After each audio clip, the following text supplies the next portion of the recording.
आज होने वाला है दीदी का हल्दी और हम हो रहे हैं रेडी जल्दी जल्दी, समझ रहे हैं ना भाई। आज देखते हैं हल्दी में होता क्या है, क्योंकि मैं आज तक अटेंड नहीं किया हूँ एक बार भी हल्दी का रस्म को। आज मैं फर्स्ट टाइम अटेंड करने वाला हूँ हल्दी का रस्म, वो भी हिंदू सभ्यता के अनुसार। और देखने वाले हैं हल्दी में होता क्या क्या चीज़ें हैं। तो मैं बहुत ज़्यादा एक्साइटेड हूँ। वैसे मैं उड़ गया हूँ, अगर दीदी अभी भी सो रही है। कब उठेगी दीदी मुझे नहीं पता, आशा करता हूँ जल्दी उठ जाए, क्योंकि हल्दी का रस्म भी है। देखेंगे हल्दी में होता क्या क्या है और पूरे मज़े लेने का कोशिश करेंगे फंक्शन का। तो ब्लॉग में बने रहिएगा, साथ में कुछ कुछ आइटम्स मिलेंगे तो दिखाएंगे आपको रात में। हल्दी का रस्म शुरू होते ही सभी ने मिलकर हल्दी का इतना गंदी के तरीके से कुटाई किया, जितना गंदा तरीके से कुटाई किया जा सकता था। सभी ने मिलके कूटा, किसी ने नहीं छोड़ा, सबने मिलके एक साथ कूटा और कूटते गए और कूटते गए और कूटते गए और कूट कूट के उसका पेस्ट बना डाला। सबने मिलकर पहले हल्दी को कूटा, फिर बड़े चाव से अपना फोटो उठा रहे। देख रहे हो ना भाई, समझ रहे हो ना भाई। उसके बाद आगे के रस्म में दीदी को हल्दी लगाया जाएगा। दादी पूरे मौज में नाचने लगे और उसके बाद थोड़े छोटे मोटे रस्म थे जिसको पूरा किया गया। और अपना भाई तो क्या बकर बकर कर रहा है, उसको मार के भगाया जा रहा है। भाई की हो गई सुताई, समझ रहे हो ना।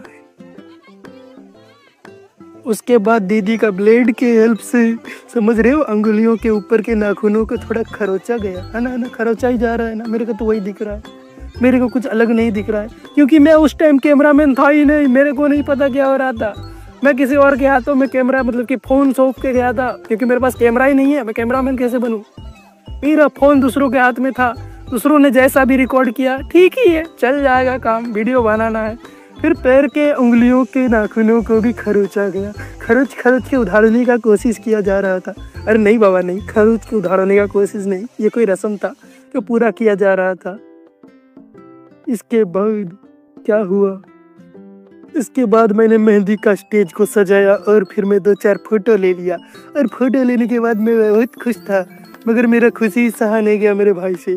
तो उसने आके मेरे को 2 तमाचा मार दिया और मेरे को बोलने लगा, भाई जाकर नाश्ता दे दे, बहुत कोई नए नए आए हुए हैं, सबको नाश्ता देना जरूरी है।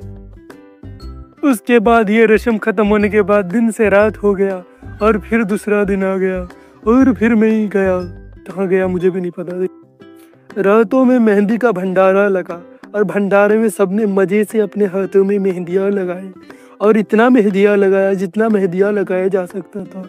और दीदी का भी मेहंदी लगाया गया और दीदी ने पूरे चाव से अपने हाथों को भरा मेहंदी से। देखना चाहोगे कैसे भरा? नहीं दिखाऊंगा, जाओ। उसके बाद दिन मैंने बड़ी मेहनत से एक फ्लावर पोट टाइप का, एक गुलदस्ता टाइप का क्या था मुझे भी नहीं पता, उसको भारी भरकम था, बहुत भारी भरकम। उसको मैंने उठाया और उठा के घर के ऊपर उठाया और घर के ऊपर उठाने के बाद दीदी को उस पर बैठाया और उन दीदी का मैंने फोटो भी उठाया। दीदी को अकेला छोड़ के ये लोग इतना नाचे जितना नाचा जा सकता था। समझ रहे हो कितने खुश हैं ये लोग। सारा का सारा रोड को कवर करके नाच रहे हैं ये लोग। थोड़ी तो शर्म कर लो। आगे देखो गाड़ी वाला भी डर रहा है, कहीं हम इसको ठोक ना दें।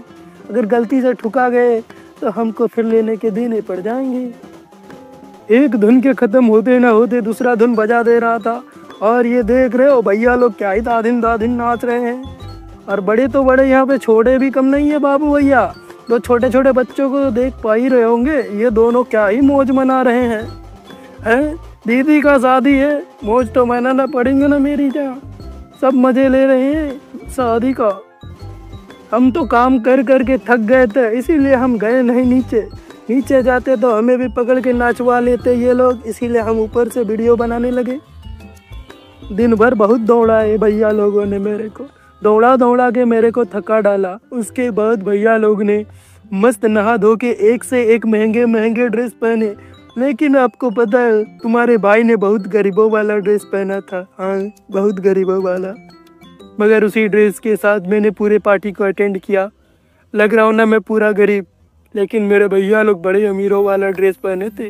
हो सकता हूँ मैं गरीब, मगर मेरे भैया लोगों को ऐसा मत बोलना, बहुत तंग हो जाएंगे वो लोग। हाँ, उसके बाद मैं डेकोरेशन का काम को भी देख लिया। डेकोरेशन कंप्लीट हो चुका था, जहाँ पर सजाने के बाद बैठाया जाने वाला था, और वहाँ पर दीदी जाकर बैठ गई। उसके बाद मैं दीदी के साथ भी 2-4 फोटोज़ उठा लिया ताकि मैं आपको दिखा सकूँ।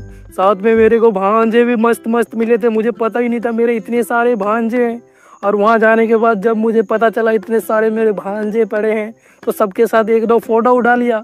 मेरे भांजे लोगों को कौन कौन देखना चाहते हो भाई कमेंट करके ज़रूर बताना है। भैया ने कहा जाकर जहाँ पर बरजाती आने वाले हैं, यानी बर वाले घर से, यानी दीदी के पति होने वाले पति जहाँ आने वाले हैं, उनके परिवार के सदस्यों को थोड़ा सा संभालना है। तो चले गए हम, और जाने के बाद क्या पता चलता है, यहाँ तो पूरा अंधेरा ही अंधेरा छाया हुआ है भाइयों। मैंने वहाँ पे बोरिया बिस्तर बिछा दिया, लेकिन मेरे अंदर थोड़ा डर का माहौल था क्योंकि चारों तरफ अंधेरा ही अंधेरा था। और ये देख रहे हो भाई, पूरा भूतिया माहौल लग रहा है ना, मेरे को भी लग रहा था। मैं सोचा थोड़ा कैमरा को ऑन करके आगे जाता हूँ, कहीं भूत या भूतनी मिल जाए तो मेरा व्यूज़ आ जाएगा ज़्यादा, बड़ा मज़ा आएगा। लेकिन आगे जाने के बाद मेरी फटी, तो मैं पीछे घूम के देखा। मैं पीछे घूमते ही मेरे को आगे से आवाज़ आया, खड़ंग खड़ंग। तो मैं थोड़ा आगे और गया, और जाते ही अंधेरा छाने वाला था, समझ रहे हो। फिर मैं फिर डरा और आगे बढ़ा और आगे बढ़ा और आगे बढ़ता गया। उसके बाद हमारे डीजे गाड़ी को ऑन किया गया क्योंकि वो तो ऑफ पड़ा था ना भाई। उसके बाद डीजे गाड़ी में डीजे बजाया गया, माइक टेस्टिंग किया गया और लाइटों के बौछार किए गए।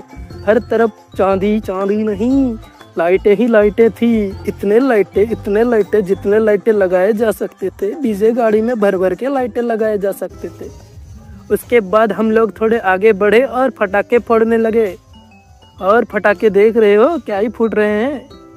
चलो इतना ही देखो फटाके। अब आगे का फटाका देखने के बाद आप लोग कंप्लीट करो। उसके बाद डांस का टाइम है, डांस करेंगे। डांस, हाँ चलो डांस टाइम आ गया तो सब कोई करने वाले हैं डांस। वैसे मेरा फेस तो नहीं दिख रहा है, मगर डांस तो करना पड़ेगा ना बाबू भैया, नहीं तो फिर दीदी के शादी में जाने का क्या फ़ायदा। हाँ हम भी थोड़ा तैयार होके जा रहे हैं नाचने, मगर हमको नाचना वाचना आता नहीं है। नाचना ना आए तो आंगन टेढ़ा वाला मुहावरा यहीं पे लग जाएगा। कोई बात नहीं, नाचेंगे ज़रूर। हमने मौजे किए कि नहीं किए ये तो मुझे भी नहीं पता, लेकिन भैया लोग जो थे पूरे मज़े किए। देख रहे हो ना भाई, क्या ही नाच रहे हैं। जितना नाच जा सकता है उतना नाच रहे हैं। इधर मौसा लोग भी बड़े ही तेज़ी से नाच रहे हैं भाई, पता नहीं कितना नाच रहे हैं।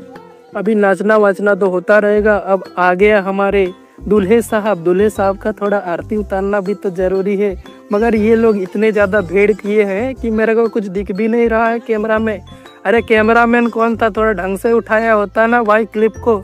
अब मैं कैसे डब करूँगा इस क्लिप को, हैं अब मैं बता कैसे डब करूँगा इस क्लिप को, ढंग से बता। कुछ दिख भी नहीं रहा है यहाँ से। कोई बात नहीं, अब बाकी के परंपरा तो आपको पता है। दूल्हे का जूता भी तो चोरी करना पड़ेगा ना, तभी तो कुछ एक्स्ट्रा मनी मिलेगा। तो बाबू भैया कोई जाके गायब करो रे।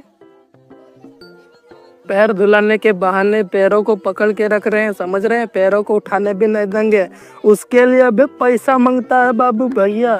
देख रहे हो नीचे 2 नोट पड़े हैं, वो असली नहीं है, डुप्लीकेट नोट है। पैसों पर नहीं जाने का बाबू भैया, यहाँ पे ऐसा ही होता है। नकली नोट उड़ा के खुद को रईसी दिखाया जाता है। पैसा फेंको तभी आगे बढ़ने दिया जाएगा, समझ रहे हो दूल्हे बाबू। फटाफट से पैसा निकालो। उसके बाद दीदी के मम्मी ने कुछ रस्म को कंप्लीट किया। पता नहीं इस रस्म को क्या कहते हैं, जो भी है मुझे तो पता नहीं है। अगर किसी को पता है तो कमेंट में ज़रूर बताना। उसके बाद शायद ये दूल्हे का आरती उतार रहे हैं।